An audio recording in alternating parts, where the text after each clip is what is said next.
Hello, this is Colonial Puppet, and in this video I'm going to be restoring the Apple adjustable keyboard. This was an ADB keyboard released by Apple in 1993, and it was their first and only foray into an ergonomic keyboard design. More specifically, this was an adjustable split keyboard, which is a variant that falls under the more general ergonomic keyboard umbrella. Pulling the two halves of the keyboard apart makes apparent the adjustability that is implied in the naming of the keyboard.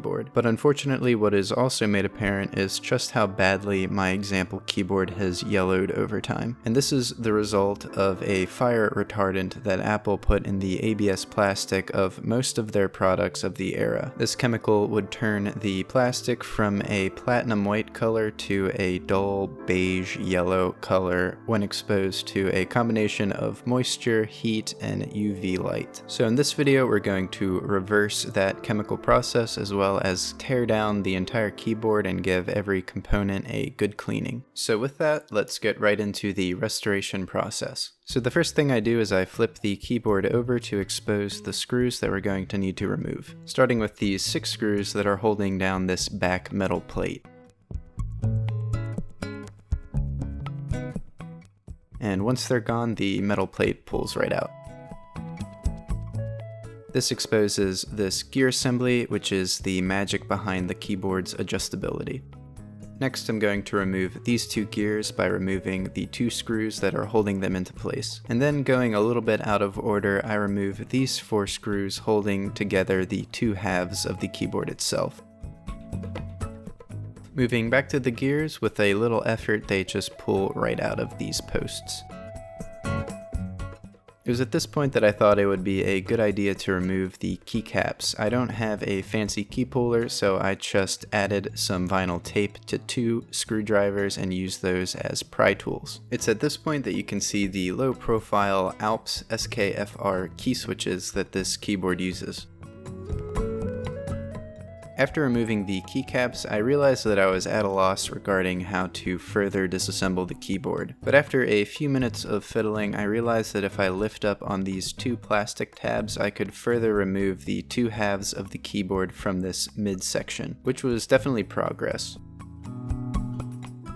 And after some more fiddling, I realized that my next step was going to be removing the front face of the 2 halves of the keyboard. And to do that, I needed to undo 3 plastic clips on each of the 2 halves. So using a flat tip screwdriver covered in vinyl tape, I undid all 6 of the plastic snaps, starting with the 3 holding the right face of the keyboard down, after which the front face pulls right off, exposing this pass-through ADB wire. Then I unlatched the 3 remaining snaps on the left side in more or less the same fashion.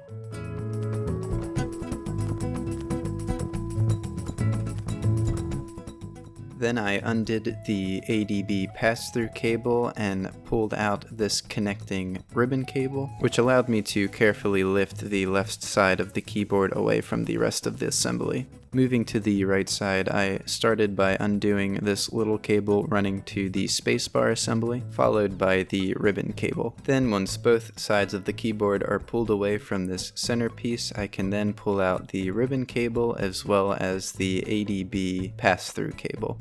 Moving back to the 2 halves of the keyboard, the key switches and PCB lift right out of the plastic backing like so. Moving to the spacebar assembly, I start by undoing these 4 plastic snaps which hold the keycap itself down to the rest of the assembly. And after they are undone, the spacebar can be detached, exposing this daughter board, which can then be pushed out from the bottom like so.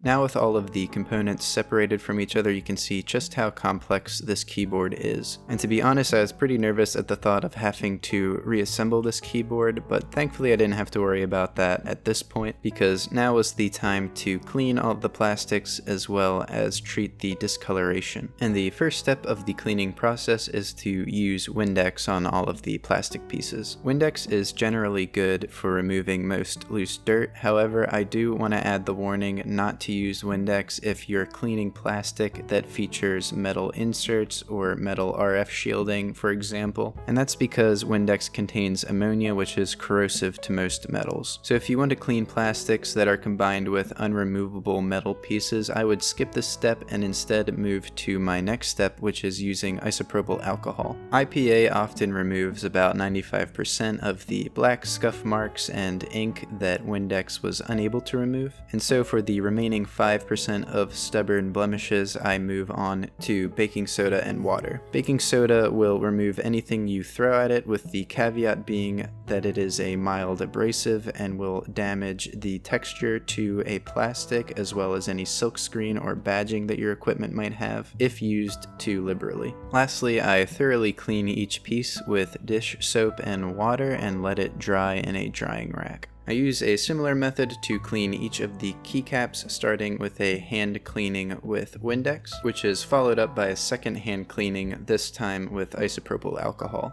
Then I remove and label all of the stabilizers from the larger keys so that I can then bulk clean them in a bowl of water and dish soap. This is what I like to call forbidden breakfast cereal. I let them soak like this for a few minutes before giving them a more thorough scrubbing in a colander. And once they are thoroughly cleaned and rinsed, I lay them out like so to dry.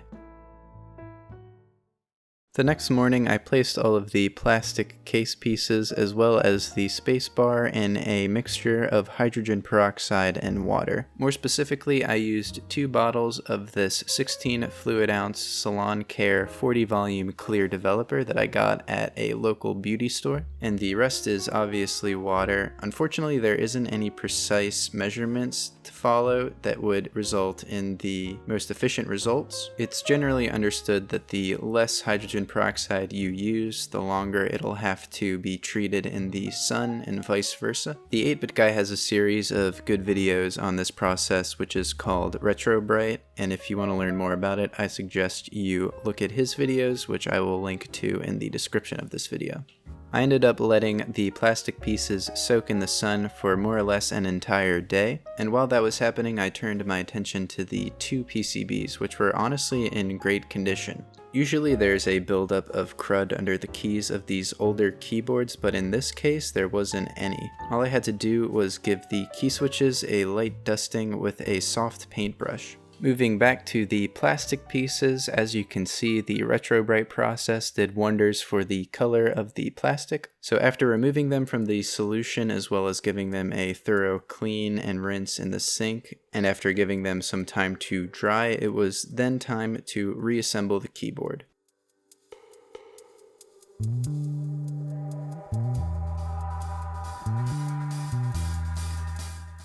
This ADB pass-through cable was a bit dirty, so I decided to give it a quick clean with some IPA before putting it back in the keyboard.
And with the main body of the keyboard assembled, the last thing to do is to snap in all of the keycaps.